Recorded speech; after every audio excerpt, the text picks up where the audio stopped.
Hello friend, India जी के master में आपका स्वागत है। जैसे कि आप जान रहे हैं कि बीपीएससी टीआरई 4 के जो बहाली आने वाली है उन्हीं को देखते हुए मैं आप लोगों के लिए डेली दानिश सर का जो बुक है मैं इसी से आप लोगों को प्रश्न लाता हूं। इस बुक में 1200 टोटल प्रश्न दिया हुआ है जो बीपीएससी टीआरई 4 के जो परीक्षा होने वाली है इस बुक में पूछा हुआ प्रश्न दिया हुआ है। जैसे बीपीएससी टीआरई 1 होगा तो बीपीएससी टीआरई 1, टीआरई 2 और टीआरई 3 इस बुक में सारा प्रश्न दिया हुआ है। हम लोग हिस्ट्री देख लिए थे, हम लोग ज्योग्राफी सेशन चला रहे हैं। टोटल 1200 प्रश्न हम लोग देखेंगे। चलिए, हम लोग 210 प्रश्न कल देख चुके थे, आज हम लोग 211 प्रश्न देखेंगे। कल हम आप लोगों को 211 होगा था क्वेश्चन का जवाब मांगे थे, यानी होमवर्क दिए थे HW हम आप लोगों को 211 का दिए थे। आप लोगों का जवाब अच्छा रहा। चलिए, कमेंट बॉक्स में इसी तरह जवाब दीजिएगा। चलिए, आप हमारे चैनल पर नए हैं तो चैनल को लाइक, सब्सक्राइब और शेयर जरूर कर दें। चलिए, हम लोग देखते हैं 211 प्रश्न क्या कह रहा है। कह रहा है कि ब्रॉड गेज होगा था रेलवे होगा था लाइन का आकार कितना होता है। 211 प्रश्न है कि ब्रॉड गेज रेलवे लाइन का आकार कितना होता है। देख लेते आप यहाँ पे ऑप्शन देख लीजिए। 1676 mm, 1435 mm, होगा था 1067 mm, एक से अधिक इनमें से कोई नहीं। बीपीएससी टीआरई 3 जुलाई 2024 का पूछा हुआ प्रश्न है। इस बुक में इंग्लिश और हिंदी दोनों में प्रश्न दिया हुआ है। आप इंग्लिश वाले भी और हिंदी वाले दोनों इस बुक से तैयारी कर सकते हैं। बीपीएससी टीआरई 4 जो आने वाली आगामी प्रतियोगिता परीक्षा होगा ये बहुत जल्द ही बीपीएससी का परीक्षा लेने वाली है टीआरई 4 का। आप हमारे चैनल पे बने रहें, मैं आप लोगों को पूछा हुआ प्रश्न 1200 पूरा कंप्लीट करवा दूंगा, जिसमें सारा प्रश्न बीपीएससी टीआरई 1, टीआरई 2 और टीआरई 3 का दिया हुआ है। जो दानिश सर का बुक है जो बहुत महत्वपूर्ण बुक हो जाती है। चलिए, इसका आंसर हम लोग देख लेते हैं। इसका आंसर हो जाएगा ए। क्या हो जाएगा तो 1676 mm। कितना हो जाएगा 1676 mm हो जाएगा किसका लंबाई, तो ब्रॉड गेज रेलवे की लंबाई। चलिए देख लेते हैं इसका हम लोग समरी क्या कह रहा है। आगे देख लेते हैं हम लोग समरी। वो कहता है ब्रॉड गेज में रेल की बीच की दूरी 1.676 मीटर होती है। यानी आपको अगर मीटर में पूछेगा कि ब्रॉड गेज रेलवे के बीच की लंबाई कितनी होती है तो 1.676 मीटर में होती है, याद रखिएगा। अगर आपसे होगा था mm यानी मिलीमीटर में खोज देगा तो हो जाएगा 1676 mm। कितना 1676 mm में हो जाएगा, याद रखिएगा। अगर आपको फीट में खोज देगा तो याद रखिएगा होगा था 5 फीट 6 इंच किसकी लंबाई, तो रेलवे में ब्रॉड गेज की लंबाई। ये देखिए मैं आप लोगों को बतला देते हैं। ब्रॉड गेज जो होगा था रेलवे के सबसे बड़ी लाइनें होती है। चलिए देख लेते हैं दूसरा क्या कह रहा है। ब्रॉड गेज देखिए, ब्रॉड गेज भारत, पाकिस्तान, पश्चिम बंगाल, श्रीलंका, अर्जेंटीना, चिली और संयुक्त राज्य अमेरिका के सैन फ्रांसिस्को की खाड़ी तक होगा था वे एरिया होगा था रैपिड ट्रांजिशन पर इस्तेमाल किए जाने वाला होगा था ट्रैक गेज है, याद रखिएगा। चलिए हम लोग देख लेते हैं 212 प्रश्न। देखिए यहाँ से टॉपिक चेंज हुआ है, यानी बीपीएससी टीआरई 1, टीआरई 2 और टीआरई 3 का जो परीक्षा हुआ था टॉपिक वाइज इस बुक में होगा था दिया हुआ है। देखिए ये बुक में इतना अच्छा से दिया हुआ है टॉपिक वाइज, इसमें सारा क्वेश्चन को होगा था टॉपिक वाइज दिया हुआ है। आप हमारे चैनल पर नए हैं तो चैनल को लाइक, सब्सक्राइब और शेयर जरूर कर दें। चलिए 212 प्रश्न देख लेते हैं क्या कह रहा है। वह होगा था कौन से आया था प्रश्न, तो कृषि और पशुपालन से। देख लेते हैं निम्नलिखित में से कौन सी उड़ीसा का होगा था स्थानांतरण होगा था शील कृषि होगा था है। क्या कह रहा है कि निम्नलिखित में से कौन सी उड़ीसा का स्थानांतरण होगा था शील कृषि है, कौन सा है, तो इसका ऑप्शन देख लेते हैं हम लोग। होगा था पेड़ू, पेंडा और बेबरा, एक से अधिक इनमें से कोई नहीं। इसका ऑप्शन देख लेते क्या कह रहा है। तो ऑप्शन हम लोग देख लिए। होगा था पोड़ू, होगा था पेंडा और होगा था बेबार, एक से अधिक इनमें से कोई नहीं। होगा था बीपीएससी टीआरई 2 14/12/2023 पेपर 1 का पूछा हुआ प्रश्न है।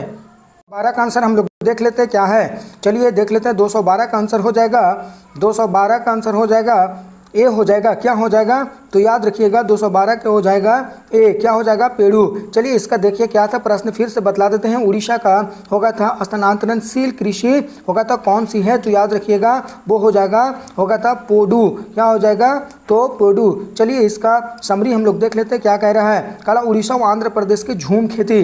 देखिएगा यहाँ से झूम खेती के बारे में प्रश्न बार बार पूछा जाता है सभी कंपटीशन में। हो सकता है टीआरई 4 जो आ रही है यहाँ से प्रश्न आपको देखने को मिल सकता है। चलिए मैं आप लोगों को बतला देते हैं। उड़ीसा और आंध्र प्रदेश यानी झूम खेती स्थानांतरणशील कृषि को पेडू के नाम से जाना जाता है, याद रखिएगा।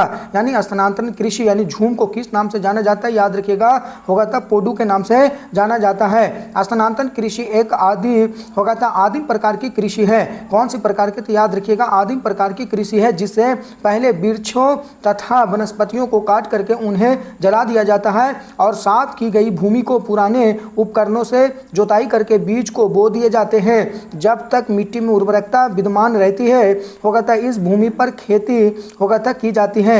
इसके पश्चात इस भूमि को छोड़ दिया जाता है। चलिए इसका हम लोग आंसर आप लोग देख लिए यहाँ पर, मैं इसको बतला करके आपको बतला देते हैं क्या, तो इसमें जो प्रश्न निकल कर आ रही है मैं आप लोगों को बतला देते हैं। देखिए कौन सा प्रश्न आने वाले टियर 4 में बन सकती है। सबसे पहला प्रश्न तो यही बन कर आ रहा है कि उड़ीसा और आंध्र प्रदेश को झूम की खेती, क्या, तो झूम की खेती स्थानांतरण कृषि को पेडू कहा जाता है। क्या कहा जाता है, तो पोडू के नाम से जाना जाता है। इसका बतला देते हैं क्या, तो बतलाइएगा कि स्थानांतरण कृषिशील होगा था कहाँ किया जाता है, झूम की खेती कहाँ किया जाता है, तो उड़ीसा और आंध्र प्रदेश में, आंध्र प्रदेश और उड़ीसा में किया जाता है। वहाँ झूम की खेती को किस नाम से जाना जाता है, तो याद रखिएगा पोडू के नाम से जाना जाता है, याद रखिएगा। देखिए आगे यहाँ पे क्या है, कह रहा है स्थानांतरण कृषि किसके द्वारा, तो आदिम होगा था प्रकार की कृषि है, जिसमें वृक्षों को वनस्पतियों को काट करके उन्हें जला दिया जाता है, याद रखिएगा। चलिए 213 प्रश्न देख लेते हैं क्या कह रहा है, फलों और सब्जियों की खेती कहलाती है।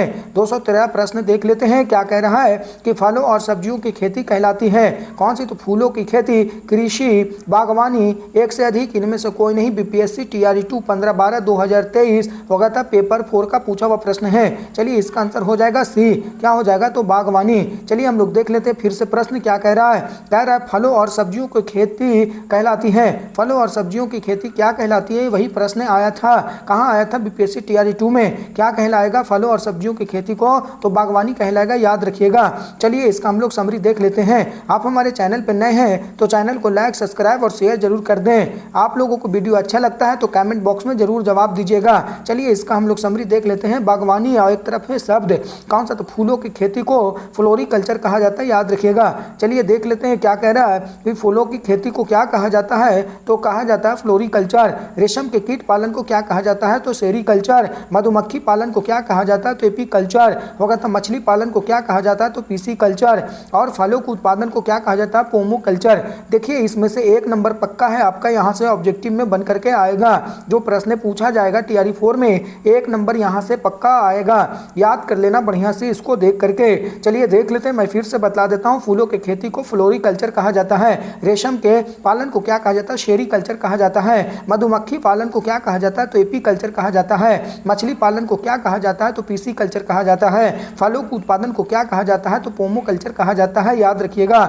देखिए आप हम लोग बने रहिएगा हमारे चैनल पे, मैं आप लोगों को टोटल 1200 प्रश्न पूरा करवा दूंगा। इस बुक में 1200 प्लस प्रश्न दिया हुआ है, मैं आप लोगों को पूरा करवा दूंगा, ये मेरा वादा है। टीआरई 4 आते आते मैं आप लोगों को सारा प्रश्न करवा दूंगा। चलिए हम लोग 214 प्रश्न देख लेते हैं क्या कह रहा है। कह रहा है कि उत्तर भारत में होगा था शीतकाल में उपयोगी की जाने वाली चावल के फसलों को स्थानीय नाम क्या है।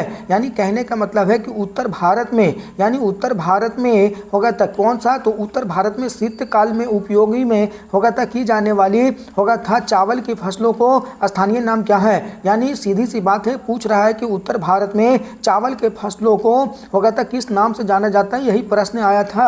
कौन सा, तो मैं फिर से बता देता हूँ। उत्तर भारत में होगा था शीतकाल में, यानी उत्तर भारत के जो शीतकाल के जो मौसम होती है उसमें चावल की फसलों की किस नाम से जाना जाता है, आम और अघनी और औस। आगे देख लेते हैं, आम हाँ होगा था, सॉरी कौन सा, तो ऑप्शन एक पहला देख लेते हैं, अनम, अघनी और औस। आगे देख लेते हैं, होगा था अमन, होगा था साली और अघनी।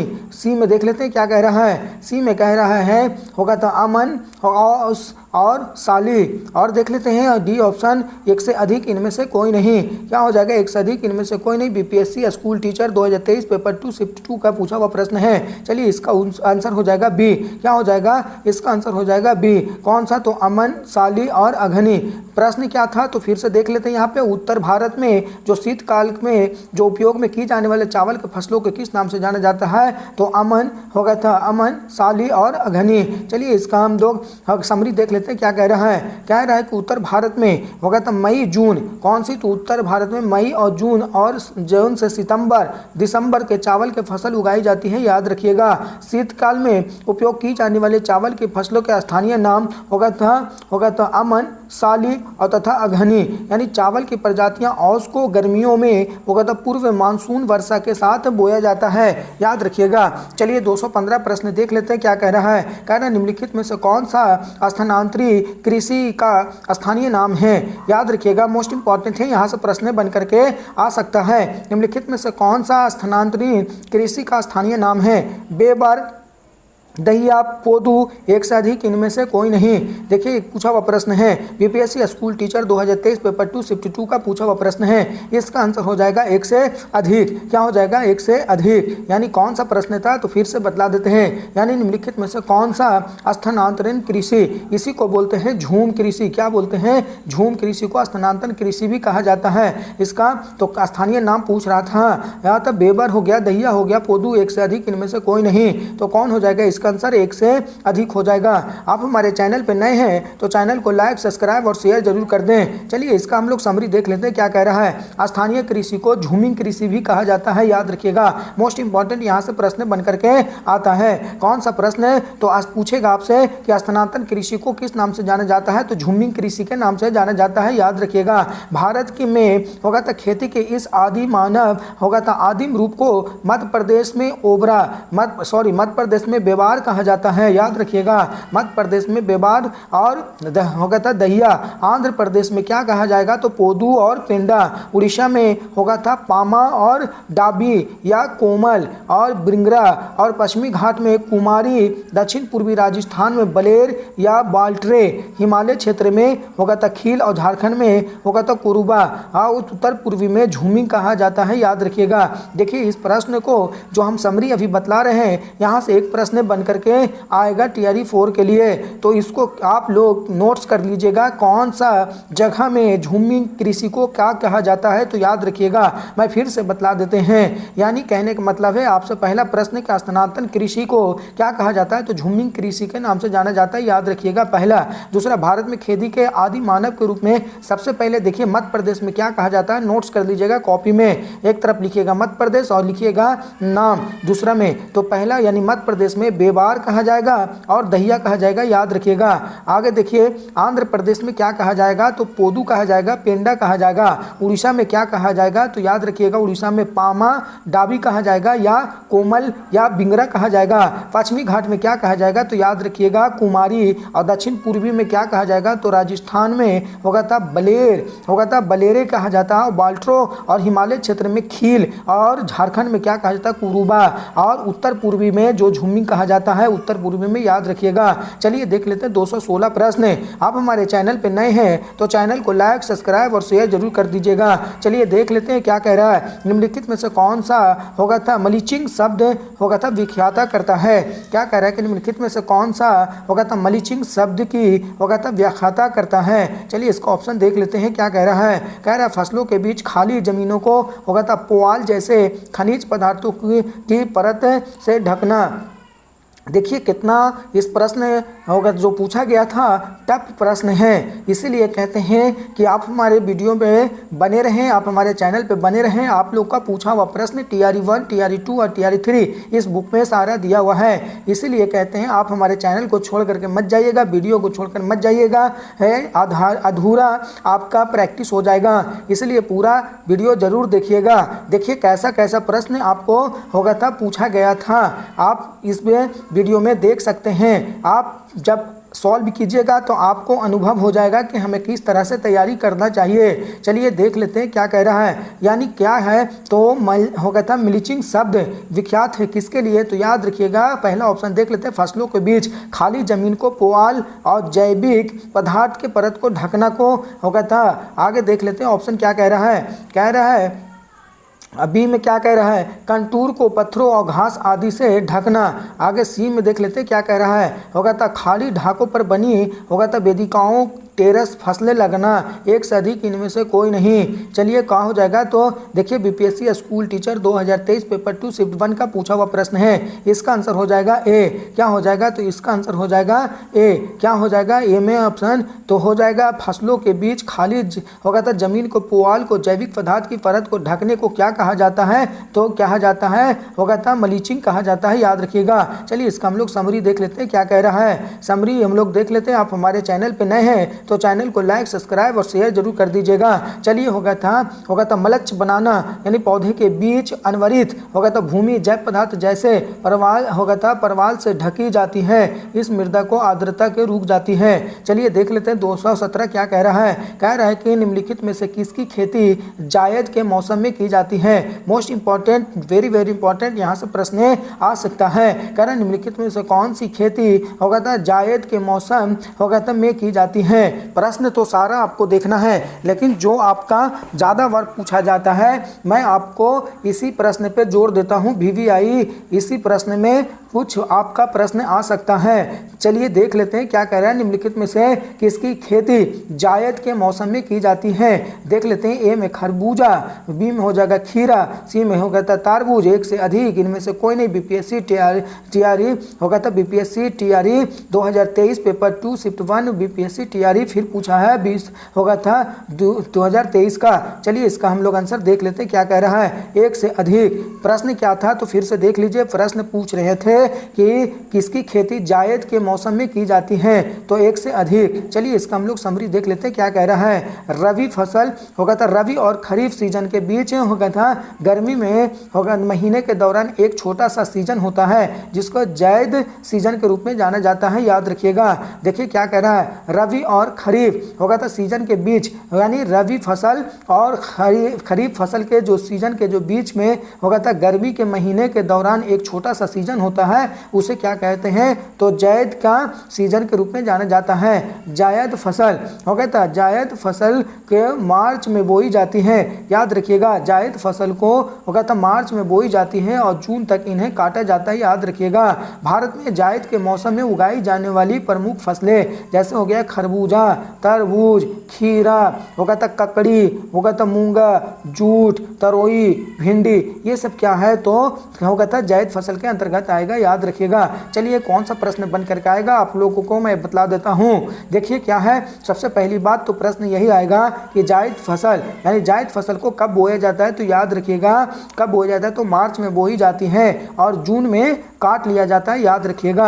आगे देख लेते हैं, भारत में जायद के फसल को उगाए जाने वाला प्रमुख फसल कौन सी है, यानी पूछेगा कि इनमें से कौन सी फसल जायद फसल है, तो मैं आप लोगों को बतला देते हैं। खरबूजा, तारबूज, खीरा होगा था ककड़ी होगा था मूंग होगा था जूट होगा था तोरई, भिंडी आदि, ये सब कैसा फसल है, तो याद रखिएगा जायद फसल के अंतर्गत आता है। जायद फसल को बोया कब जाता है, तो याद रखिएगा मार्च में, काटा कब जाता है, तो जून में, याद रखिएगा। चलिए 218 प्रश्न देख लेते हैं। आप हमारे चैनल पे नए हैं तो चैनल को लाइक सब्सक्राइब और शेयर जरूर कर दें। चलिए देख लेते हैं, मिट्टी का होगा था मल्चिंग किससे संबंधित है, यानी मिट्टी का मल्चिंग किससे संबंधित है, होगा था खरपतवार की वृद्धि को कम करना, मिट्टी की उर्वरता और स्वास्थ्य को सुधार करना। देख लेते हैं आगे ऑप्शन सी में है मिट्टी की कमी होगा तो मिट्टी की नमी संरचना करना, और डी में हो जाएगा एक से अधिक इनमें से कोई नहीं। बीपीएससी टीआरई 3 होगा था 20/7/2024 1 to 5 का पूछा हुआ प्रश्न है, इसका आंसर हो जाएगा एक से अधिक। क्या है प्रश्न फिर से बतला देते हैं, मिट्टी का मल्चिंग किससे संबंधित है, तो याद रखिएगा एक से अधिक इसमें आंसर हो जाएगा। चलिए इसका हम लोग समरी देख लेते हैं क्या कह रहा है, कह रहा है कि मल्च बनाना यानी पौधों के बीच में अनवरित भूमि जैव होगा था जैसे होगा था परवल से ढकी जाती है। आगे देखिए क्या कह रहा है, क्या कह रहा है आगे में देख लीजिए। कह रहा है कि मिट्टी की उर्वरता को स्वस्थ वृद्धि और जैविक मिर्चें अवघटित होकर के मिट्टी के पोषक तत्वों को उजड़ती है, उर्वरक और स्वास्थ्य के लिए सुधार होती है, याद रखिएगा। देख लेते हैं आगे क्या कह रहा है, मिट्टी के नमी को बनाए रखने, मूल्य वाष्पीकरण को कम करके होगा तो मिट्टी के नमी को बनाए रखने में मदद करता है, शुष्क जलवायु में विशेष रूप से महत्वपूर्ण है, खरपतवार को होगा था बढ़ने से रोकने और होगा था मूलचर एवं अवरोधकों के रूप में कार्य करता है, जिसे खरपतवार के बीजों तक होगा था सूरज की रोशनी नहीं पहुंच पाती है और उनका विकास रुक जाता है। चलिए 219 प्रश्न देख लेते हैं क्या कह रहा है। कह रहा है निम्नलिखित में से कौन सी फसल होगा था नदियों में नहीं उगाई जाती है। देख लीजिएगा, अच्छा प्रश्न है। कह रहा है निम्नलिखित में से कौन सी फसल नदियों में नहीं उगाई जाती है। होगा था सिंघाड़ा, होगा था कमल, होगा था मखाना, एक से अधिक इनमें से कोई नहीं। देखिए कहाँ पूछा हुआ प्रश्न है, तो बीपीएससी टीआरई 3 20/7/2024 1 to 5 का पूछा हुआ प्रश्न है। चलिए इसका आंसर बतलाइएगा। इसका आंसर हो जाएगा एक से अधिक। तो प्रश्न क्या था फिर से पढ़ देते हैं। निम्नलिखित में से कौन सी फसल नदियों में नहीं उगाई जाती है। तो इसका ऑप्शन हो जाएगा होगा था सिंघाड़ा, होगा था कमल, मखाना, एक से अधिक इनमें से कोई नहीं। तो इसका आंसर क्या हो जाएगा, इसका आंसर हो जाएगा एक से अधिक। चलिए इसका हम लोग समरी देख लेते हैं क्या कह रहा है। कह रहा है कि सिंघाड़ा, कमल और मखाना जलीय पौधे हैं। कैसा पौधा है, तो जलीय पौधा जो कि आमतौर पर धीमी गति से होगा था बहने वाले या स्थिर जल होगा था निकाय जैसे तालाबों और झीलों में उगाए जाते हैं। देखिए आपसे प्रश्न बना करके बतला देते हैं क्या। तो पहला प्रश्न तो यही बन रहा है कि निम्नलिखित में से कौन सा जलीय पौधा है। तो जलीय पौधा कौन सा है, तो याद रखिएगा जलीय पौधा के अंतर्गत कौन कौन सा आएगा, तो सिंघाड़ा आएगा, कमल आएगा, मखाना आएगा, याद रखिएगा। चलिए देख लेते हैं आगे में। आप हमारे चैनल पर नए हैं तो चैनल को लाइक, सब्सक्राइब और शेयर जरूर कर दें। चलिए हम लोग 20 क्वेश्चन देख लेते हैं। 220 क्या कह रहा है। कह रहा है देखिए यहाँ पे टॉपिक चेंज हुआ है, यानी मानव प्रजातियाँ से जितनी भी प्रश्न आई है बीपीएससी टीआरई 1 और टीआरई 2 और टीआरई 3 का, इसमें सारा प्रश्न दिया हुआ है। यानी टॉपिक चेंज मानव प्रजातियां से जो प्रश्न आई थी मैं उसे देख लेता हूं। 220 प्रश्न क्या कह रहा है। 220 प्रश्न यानी जीवाश्मों के आधार पर मानव के उत्पत्ति केंद्र। हाँ, और एक बात और है कि आप हमारा अगर पिछले वीडियो नहीं देखे हैं तो जा करके देख लें। यानी 1 से होगा था 15 वीडियो अभी तक हम डाल चुके हैं, जिसमें हिस्ट्री और ज्योग्राफी दोनों होगा। देख लीजिएगा पिछले वीडियो जा करके आप हमारे चैनल पे देख लीजिएगा। जाकर के आप हमारे चैनल पर नए हैं तो चैनल को लाइक, सब्सक्राइब और शेयर जरूर कर दीजिएगा। चलिए जीवाश्मों के आधार पर होगा था मानव उत्पत्ति केंद्र है क्या है, तो अफ्रीका की होगा था रिफ्ट घाटी, मध्य एशिया, जेरूशलम, एक से अधिक इनमें से कोई नहीं। बीपीएससी टीआरई 2 14/12/2023 पेपर 1 का पूछा हुआ प्रश्न है। चलिए इसका आंसर हो जाएगा ए। क्या हो जाएगा ए, यानी अफ्रीका की रिफ्ट घाटी। यानी क्वेश्चन क्या है, तो जीवाश्मों के आधार पर मानव उत्पत्ति केंद्र, यानी जीवाश्म के आधार पर मानव उत्पत्ति केंद्र कहाँ था, तो अफ्रीका के रिफ्ट घाटी में। चलिए इसका हम लोग समरी देख लेते हैं क्या कह रहा है। कह रहा है जीवाश्मों के आधार पर मानव का उत्पत्ति केंद्र। क्या कह रहा है, जीवाश्मों के आधार पर मानव का उत्पत्ति केंद्र अफ्रीका महाद्वीप में है, याद रखिएगा। आगे देख लेते हैं क्या कह रहा है। अफ्रीका महाद्वीप में मानव प्रजातियां की उत्पत्ति मध्य होगा था प्लेस्टोनीसिन युग में होगा तो युग के अंत तक अनुमानित की गई है, याद रखिएगा। जो कि हाटो प्रथम और द्वितीय और होगा था लेवेंटाइन जैसे जीवाश्मों के अध्ययन पर आधारित है, होगा था जिनको अफ्रीका महाद्वीप में होगा था स्कूल और होगा था कफेज नामक स्थानों पर प्राप्त किया गया है। चलिए इसका ऑप्शन जिसका होगा था प्रश्न बना करके बतला देते हैं कौन सा प्रश्न आ सकती है। चलिए देख लेते हैं। यानी कहेगा आपसे कि जीवाश्मों के आधार पर मानव की उत्पत्ति केंद्र कहाँ था, तो याद रखिएगा अफ्रीका महाद्वीप में, यानी अफ्रीका के होगा था कौन सी घाटी, तो यहाँ पे देख सकते हैं अफ्रीका के रिफ्ट घाटी में। और अगर महाद्वीप पूछेगा तो आप कहा जाएगा अफ्रीका महाद्वीप, याद रखिएगा। चलिए दूसरा प्रश्न बना करके बतला देते हैं क्या कह रहा है। कह रहा है कि मानव प्रजातियों की उत्पत्ति होगा था किस युग में मानी जाती है, तो याद रखिएगा मध्य प्लेस्टोसीन युग में, याद रखिएगा। प्लेस्टोसीन युग में, याद रखिएगा मानव होगा था उत्पत्ति माना जाएगा। तो कौन सा, तो मध्य प्लेस्टोसीन युग में। आगे देख लेते हैं 221 प्रश्न, जो आज का होगा था प्रश्न अंतिम प्रश्न होगा। कल हम लोग फिर से देखेंगे 222 प्रश्न। चलिए 221 प्रश्न देख लेते हैं क्या कह रहा है। दो समुदायों के मध्य सांस्कृतिक संपर्क कहलाता है। यह प्रश्न आप लोगों के लिए होमवर्क रहेगा, HW रहेगा। आप इस प्रश्न का जवाब कल कमेंट बॉक्स में जरूर दीजिएगा। आप हमारे चैनल पर नए हैं तो चैनल को लाइक, सब्सक्राइब और शेयर जरूर कर दीजिएगा। कल हम लोग होगा था 222 प्रश्न देखेंगे, जो ज्योग्राफी का हम लोग सेशन चला रहे हैं। 1200 प्रश्न पूरा हम लोग को कंप्लीट करना है टीआरई 4 के आने से पहले, यानी आप हमारे चैनल पे बने रहें। आप लोगों को मैं पूरा तैयारी टीआरई 4 तक बीपीएससी टीआरई 1, टीआरई 2 और टीआरई 3 का पूछा हुआ प्रश्न कंप्लीट करवा दूंगा। हमारे चैनल पे बने रहें। आप पिछले वीडियो ज्योग्राफी का नहीं देखें तो आप देख लीजिएगा। क्या अभी तक हम लोग 15 वीडियो डाल चुके हैं, आप 15 वीडियो देख लीजिएगा। यानी हिस्ट्री और ज्योग्राफी दोनों होगा। यानी 221 प्रश्न देख चुके हैं, 1200 प्रश्न पूरा करना है। चलिए आज का ही वीडियो यहाँ तक समाप्त करते हैं। आप हमारे चैनल पर नए हैं तो चैनल को लाइक, सब्सक्राइब और शेयर जरूर कर दीजिएगा। चलिए आज के लिए वीडियो यहाँ तक ही समाप्त करते हैं। धन्यवाद।